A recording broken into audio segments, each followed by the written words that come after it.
इस कहानी की शुरुआत होती है सुनसान रेगिस्तान से, जहां पर दूर दूर तक कोई भी घर नहीं है। यहां तक कि कोई इंसान भी नहीं है। इस इलाके में सिर्फ एक ही घर है और वो घर है रघु का, जो कि रेलवे का एक गेटमैन है जिसका काम ट्रेनों को हरी झंडी दिखाना होता है।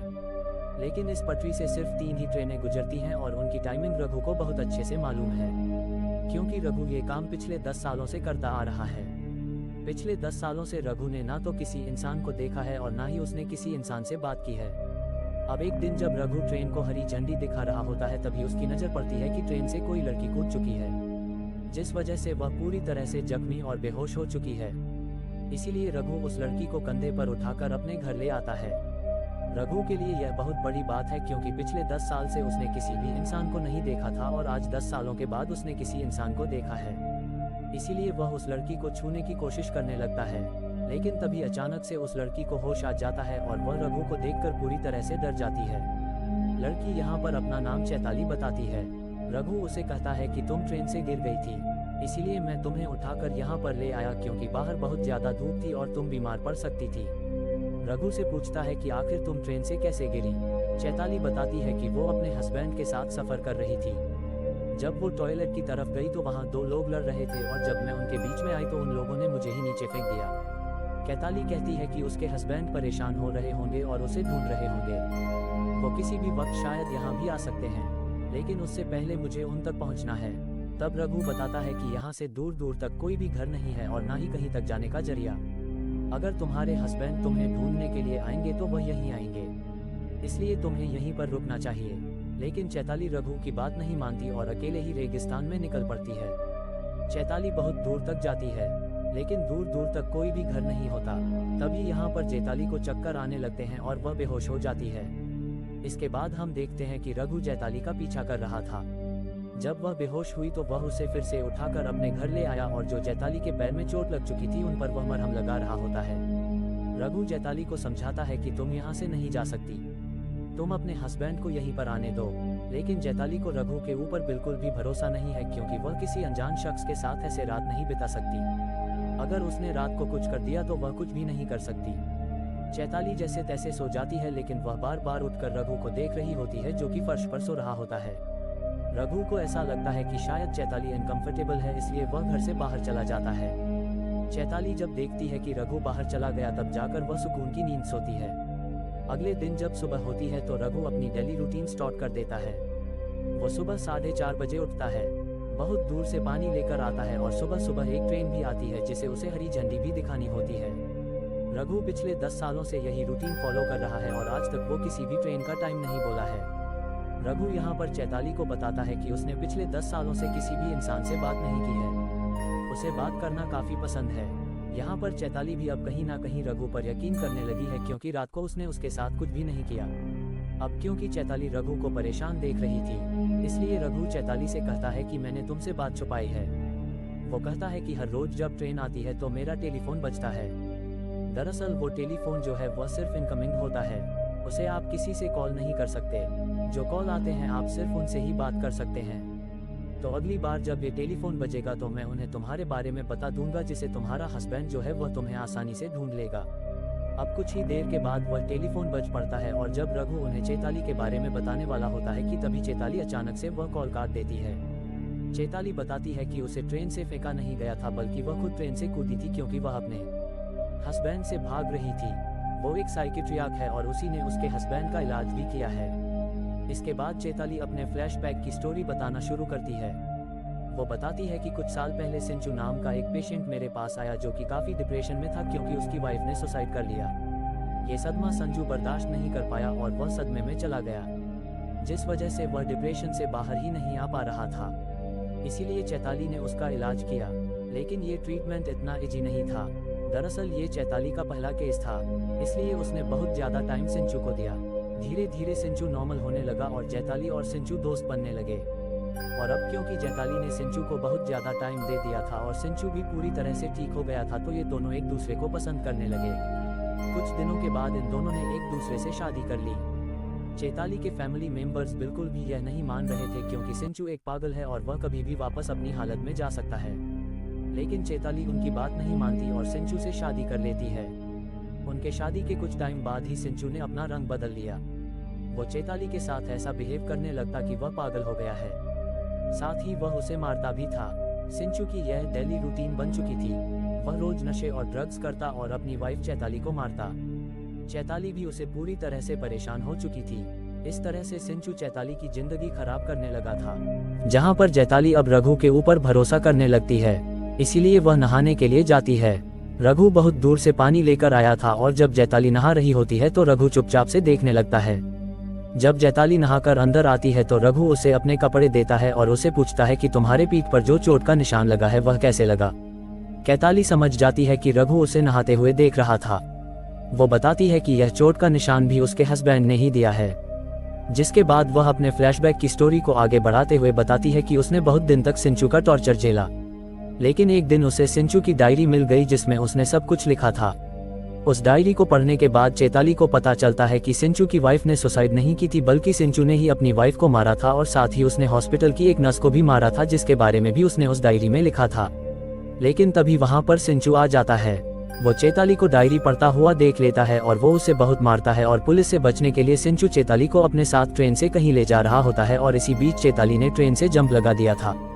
इसके बाद कहानी प्रेजेंट में आ जाती है। चैताली ने अपनी सारी कहानी बता दी होती है। ये सारी स्टोरी सुनने के बाद रघु कहता है कि तुम्हारी और मेरी स्टोरी जो है वो एकदम सेम है। मेरा भी इस दुनिया में कोई नहीं है और तुम्हारा भी। हम आराम से यहाँ पर जिंदगी जी सकते हैं। लेकिन चैताली को समझ में नहीं आ रहा होता कि रघु आखिर कहना क्या चाहता है। तभी ट्रेन का टाइम हो जाता है और रघु झंडी दिखाने के लिए चला जाता है। इसके बाद चैताली रघु का हाथ फटाने लगती है। वो उसके लिए खाना बनाती है और उसके रूम की साफ सफाई भी कर देती है। तभी चैताली के हाथ कुछ ऐसा लग जाता है कि वह पूरी तरह से हैरान रह जाती है। उसे न्यूज़पेपर की कुछ कटिंग मिलती है जिसमें लिखा हुआ था कि एक शख्स 4 लोगों को मारकर फरार हो गया था और चैताली को यहाँ पर यह बात भी पता चल जाती है कि रघु ने किसी दूसरे रघु की आइडेंटिटी चुराई है, जो कि पहले इसी लेवल क्रॉसिंग पर गेटमैन के रूप में काम किया करता था। ये सारी चीजें जानने के बाद चैताली रघु की तरफ चाकू लेकर बढ़ती है। लेकिन तभी यहाँ पर रघु चैताली से कहता है कि तुम्हें डरने की कोई जरूरत नहीं है, मैं तुम्हें सारी सच्चाई बताता हूँ। जिसके बाद रघु की स्टोरी फ्लैशबैक में जाती है और वह अपनी स्टोरी बताने लगता है। वह बताता है कि मेरी माँ ने मेरे लिए एक लड़की पसंद की थी और पहली मुलाकात में उसने उस लड़की को अपनी सारी सच्चाई बता दी।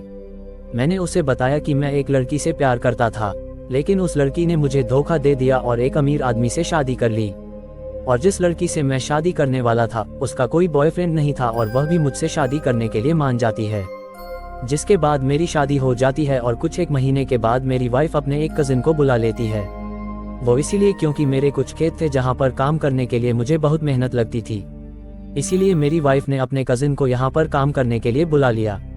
कुछ टाइम के बाद मैं एक बच्चे का बाप बन गया और कुछ सालों के बाद हमारे 2 बच्चे हो चुके थे। इसके बाद मेरी वाइफ ने मुझसे कहा कि मुझे और बच्चे नहीं चाहिए, इसीलिए तुम अपनी नसबंदी करवा लो। तो मैं अपनी वाइफ की बात मानते हुए अपनी नसबंदी करवाने के लिए एक डॉक्टर के पास चला जाता हूँ। लेकिन डॉक्टर ने मुझे बताया कि तुम्हें नसबंदी कराने की जरूरत नहीं है क्योंकि तुम बाप बन ही नहीं सकते हो। ये बात सुनकर मैं पूरी तरह से हैरान हो गया। इसके बाद जब मैं अपने घर पहुंचा तो मैं और भी ज्यादा हैरान हो गया क्योंकि मेरी वाइफ और उसका कजिन एक साथ थे। ये देखने के बाद मैं समझ जाता हूँ कि मेरी वाइफ का अफेयर है और जो 2 बच्चे हैं वह भी उसी कजिन के हैं। मतलब मेरी कोई फैमिली है ही नहीं। ये सारी चीजें देखने के बाद मुझे बहुत ज्यादा दुख हुआ और मैंने इन 4 को मार दिया। मतलब कि रघु की वाइफ, उसके कजिन और दोनों बच्चों को उसने मार दिया। इसके बाद कहानी आती है वापस प्रेजेंट में, जहां पर रघु चैताली को बताता है कि शायद मेरी जगह पर कोई और भी होता तो वह भी यही करता। अब चैताली भी रघु को हौसला देने लगती है और उसे सपोर्ट देने लगती है। वो उसे कहती है कि तुम्हारी जगह पर कोई और भी होता तो वह भी यही करता। अब आगे रघु चैताली को बताता है कि जब मैंने उन 4 लोगों को मारा तो पुलिस से बचने के लिए वह यहाँ तक भाग निकला। यहाँ पर उसे रघु नाम का एक आदमी मिला जो कि गेटमैन था। वो उन्हीं के साथ काम करने लगा, खेत में हाथ बटाने लगा, जिससे कि वह यहीं पर घुल मिल गया। लेकिन एक दिन अचानक से उनकी मौत हो गई और तब से वह यहीं पर गेटमैन का काम कर रहा है और इसी तरह से उसे 10 साल हो चुके हैं। इसके बाद चैताली को रघु के ऊपर तरस आने लगता है कि इस आदमी के साथ बहुत ज्यादा बुरा हुआ है। इसीलिए चैताली डिसाइड करती है कि वह कुछ दिन तक यहीं पर रहेगी। इसीलिए वह रघु के साथ काम में हाथ बटाने लगती है। इन्हें पानी के लिए बहुत दूर जाना पड़ता है, लेकिन फिर भी चैताली पानी के लिए जाती है। और जब चैताली बहुत दूर पानी लेने के लिए जाती है और जब रघु रेलवे क्रॉसिंग पर होता है तभी यहाँ पर सिंचू अपनी वाइफ को ढूंढते हुए यहाँ तक पहुँच जाता है। वह यहाँ पर रघु से पूछता है कि क्या तुमने यहाँ पर एक औरत को देखा। रघु साफ साफ मना कर देता है। वह कहता है कि उसने किसी भी ऐसी औरत को यहाँ पर नहीं देखा है। यहाँ पर संजू बताता है कि उसकी वाइफ का ट्रीटमेंट चल रहा है। वह पूरी तरह से पागल है। उसका नाम शिखा है और वह अपने मन से ही उल्टी सीधी बातें बताने लगती है और कहने लगती है कि मैं एक डॉक्टर हूँ। अगर शिखा किसी के साथ रह रही है तो उसे जानलेवा खतरा भी हो सकता है। अगर तुमने उस लड़की को देखा है तो मुझे बता दो। मेरी वाइफ शिखा का इलाज चल रहा है और मेरा नाम डॉक्टर सिंचू है। ये सारी बातें सुनने के बाद यहाँ पर रघु को यकीन नहीं हो रहा होता कि आखिर वह किसके ऊपर भरोसा करें और किसके ऊपर नहीं। ये सारी बातें सुनने के बाद रघु फौरन उस जगह पर जाता है जहाँ पर जेताली पाने के लिए गई थी। रघु उसे कहता है कि यह शिख कौन है। वो समझ जाती है कि उसका हस्बैंड सिंचू यहाँ पर आ चुका है। यहाँ पर जेताली उसे समझाने की कोशिश करती है कि शिख जो है वो उसकी वाइफ का नाम है और उसकी वाइफ को वो मार चुका है। जैसा तुम्हें उसने मनाया है उसी तरह से वह सबको मना लेता है और मेरे बारे में पता कर लेता है, और अगर मैं उसके पास गई तो वह मुझे मार देगा। यहाँ पर रघु को उसके ऊपर भरोसा तो नहीं हो रहा होता, लेकिन कहीं ना कहीं चैताली भी यह बात समझ चुकी है। इसीलिए चैताली कहती है कि हम एक काम करते हैं, हम लोग पुलिस को बुला लेते हैं। लेकिन रघु फौरन मना कर देता है। वह कहता है कि पुलिस यहाँ पर नहीं आएगी क्योंकि रघु खुद भागा हुआ एक मुजरिम है। तो अब वह दोनों वापस जाते हैं, जहाँ पर सिंचू जैताली को अपने साथ वापस ले जाने लगता है। जाते जाते जैताली यहाँ पर रघु से कहती है कि मैं तुम्हारे साथ कुछ वक्त बिताना चाहती थी, लेकिन तुम तो मुझे समझे ही नहीं। ये सारी बातें सुनने के बाद रघु सिंचू से कहता है कि तुम अपनी वाइफ को मार ही दोगे, उससे अच्छा तुम अपनी वाइफ को मुझे ही दे दो ताकि हम खुशी खुशी से इस जगह पर रह सकें। रघु और सिंचू जब बात कर रहे होते हैं तभी अचानक से जैताली जो है वो सिंचू के ऊपर एक हमला कर देती है, जिस वजह से वह बुरी तरह से इंजर्ड हो जाता है। और जब जैताली रघु से कहती है कि तुम्हें तो मेरे ऊपर भरोसा ही नहीं है, ये सुनने के बाद रघु सिंचू को बुरी तरह से जान से मार देता है। अब जब वो उसे दफनाने के लिए जा रहा होता है तो उसकी जेब से एक स्लिप निकलती है जो कि हॉस्पिटल की होती है, जिसमें लिखा हुआ होता है कि डॉक्टर सिंचू और उसकी पेशेंट शिखा। इसका मतलब यह है कि इनमें से साइको कोई और नहीं बल्कि चैताली है, जिसका असली नाम शिखा है और शिखा का ही ट्रीटमेंट चल रहा होता है और डॉक्टर सिंचू जो है वह उसका इलाज कर रहा था। तभी अचानक से चैताली रघु पर हमला कर देती है और उसे मारने की कोशिश करती है, लेकिन रघु को मारना इतना आसान नहीं था, बल्कि रघु ने ही यहाँ पर चैताली को जान से मार दिया। और यहाँ पर एक बहुत बड़ी चीज रिवील होती है। दरअसल असली में साइको तो रघु है। यहाँ पर हमें बताया जाता है कि रघु जिस लड़की से प्यार किया करता था और उस लड़की ने उसे धोखा दिया था और एक रईस आदमी के साथ शादी कर ली थी, तो रघु ने उन दोनों को मार दिया था, साथ में उनके बच्चों को भी मार दिया था। और यहाँ तक कि जिस जगह के रेलवे क्रॉसिंग के जो असली रघु थे उन्हें भी रघु ने ही मारा है। वैसे आप इन तीनों के बारे में क्या सोचते हैं? क्या रघु साइको था या फिर चैताली या फिर सिंचू? यह अब आप पे है। आप मुझे नीचे कमेंट्स में जरूर बताना कि असली साइको कौन था। इसी के साथ इस मूवी का एंड हो जाता है। अगली कहानी आप किस मोहम्मद पर सुनना चाहते हैं मुझे नीचे कमेंट्स में जरूर बताना, क्योंकि मैं आपके कमेंट्स पढ़ता हूं और आपके प्यारे प्यारे कमेंट्स का बहुत बहुत शुक्रिया।